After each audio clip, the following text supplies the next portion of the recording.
Esse salmo é o último daquela série que eu mencionei, chamados Salmos Hallel, que eram cantados na cerimônia pascal, na Páscoa.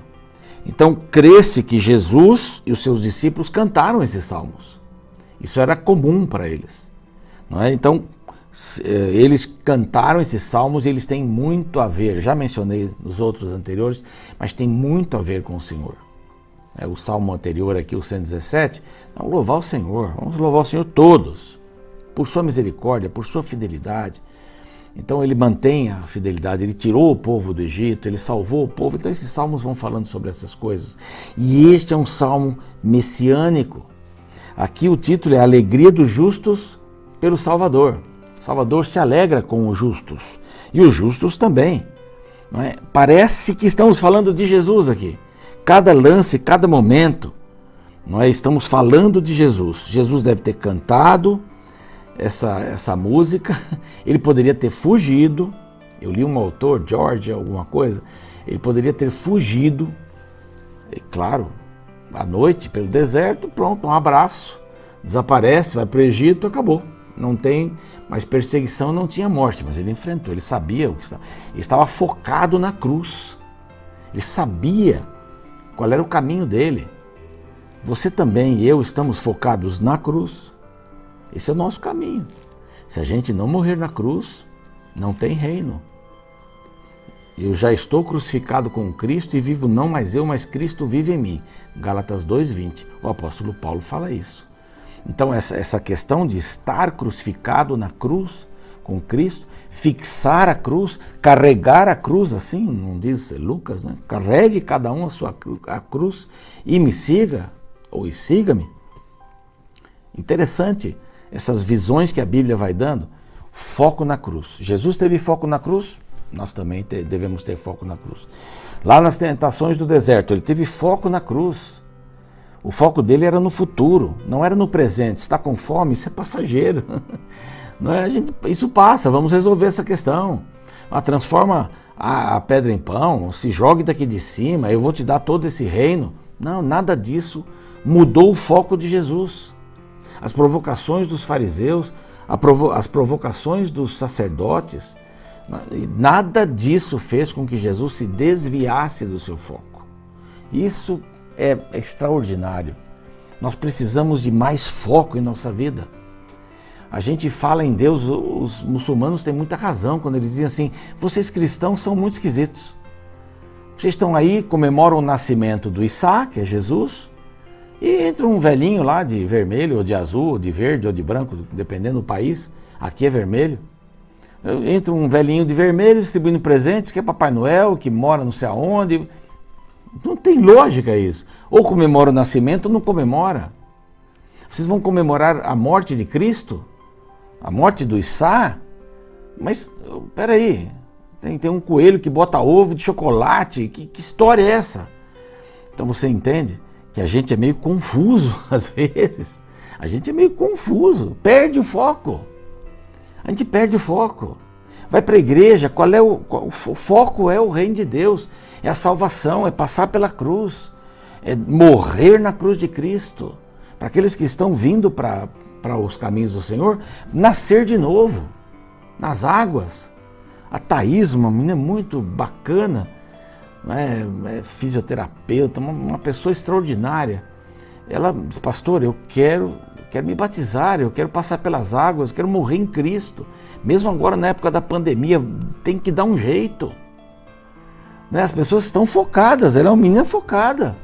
E outros tantos são focados na cruz. Nada o demoveu. E ele começa rendendo graças. A música começa assim, render graças ao Senhor porque Ele é bom. Ele é bom. Porque a sua misericórdia dura para sempre. E Deus não espera nada menos do que isso. Nós precisamos também desenvolver bondade. Onde está a fonte da bondade? Nele. Estar ligado a Ele, eu desenvolvo a bondade. Desculpe. Diga, pois, Israel, diga, pois, Arão, verso 3, digam os que temem ao Senhor, todos têm que dizer uma coisa, o quê? Sim, a sua misericórdia dura para sempre. Sim, a sua misericórdia dura para sempre. Não é uma questão sazonal, não é quando eu obedeço, quando eu dou uma oferta boa, quando eu devolvo meu dízimo daquela venda da casa, que eu tive um lucro exorbitante. Nada disso muda a misericórdia do Senhor para conosco. Nada disso. Até penso que ela é maior até para o pecador, né? Que é maior, ficou distante e ele precisa abraçar esse amor de Deus por ele. Então isso é incrível, isso é maravilhoso, isso é lindo. O Senhor tem a sua misericórdia que dura para sempre. Bom, agora você vai começar a entender algumas coisas em meio à tribulação. Então vai falar sobre dor. Depois, se o Senhor está comigo, verso 7, fala sobre paz. Aí todas as nações me cercam, mas em nome do Senhor eu vou. Verso 10, fala de poder. Verso 14, o Senhor é minha força e o meu cântico, fala de louvor. Vamos lá, o verso 18, o Senhor me castigou severamente, mas não me entregou à morte, me purificou. Fogo. Verso 19, abriu-me as portas da justiça, entrarei por elas, o voto que o salmista faz. Depois ele diz assim, rendei graças, e ele agradece. E o verso 22 diz assim, a pedra que os construtores rejeitaram, essa veio a ser a principal pedra angular. É uma profecia, é um salmo bem bacana, bem completo. Agora ele fala de Jesus. Jesus vai passar aqui a aflição, em meia tribulação invoquei o teu nome. Meu Pai, passa de mim esse cálice. Você não se lembra lá no Getsemane? Então Jesus passou pelo Getsemane, passou pela traição, passou pelos insultos, passou pela negação de Pedro, passou pelas injustiças, pelos açoites, o julgamento injusto, né? Passou pela tortura, passou pela cruz, recebeu a carga do pecado e o abandono. Meu Pai, por que me desamparaste? O pecado separa o homem de Deus e ele colocou todos os pecados da humanidade sobre ele. Não é incrível o que Jesus fez por nós? Isso é maravilhoso. Então é um salmo completo, é um salmo gostoso da gente analisar, não é? Então em meia tribulação, o Senhor me deu folga. Anjos foram enviados para cuidar de Jesus no Getsemane. Ele pediu para os seus discípulos, vão orar comigo um pouquinho. Pediu isso 3 vezes, na última ele falou assim, é melhor dormir, durmam mesmo, durmam. Por quê? É melhor buscar refúgio no Senhor do que confiar no homem. Aqui o verso 8. Jesus não podia buscar refúgio em ninguém, esse salmo é messiânico. Jesus não podia buscar refúgio em ninguém, nem em sua mãe, nem seus irmãos, a grande parte dos irmãos dele só aceitaram depois que ele morreu. Tiago, Judas, que eram seus irmãos, só o aceitaram depois que ele morreu. Era muito peso na cabeça do Senhor Jesus. E assim, o Senhor está comigo, né? Não temerei, que me poderá fazer o homem. O homem não pode fazer nada mesmo. O Senhor podia fazer assim, todos cairiam, ninguém prenderia Jesus. Ele podia fazer assim, descer da cruz, tá bom, e voar, sei lá. Podia fazer qualquer coisa, mas ele não fez por sua causa, por minha causa. Que poderá fazer o homem nada, o Senhor está comigo. Entre os que me ajudam, por isso verei cumprido o meu desejo nos que me odeiam. Que tipo de desejo nos que me odeiam? Eles vão acabar colhendo o que semearam. E o verso central, né? O verso central é esse aqui. Melhor é buscar refúgio no Senhor do que confiar no homem. Melhor é buscar refúgio no Senhor do que confiar em príncipes. Tanto naqueles que podem fazer alguma coisa, como naqueles que não podem fazer nada. Não vou buscar refúgio em ninguém. Muita gente acha assim, eu tenho que ter um amigo aqui, um amigo ali, tem que fazer uma network, né? Tem que ter gente em todos os lugares. Eu pensava assim, eu preciso ser amigo de um médico, de um advogado, pelo menos, um delegado, alguma coisa assim, quando era mais jovenzinho.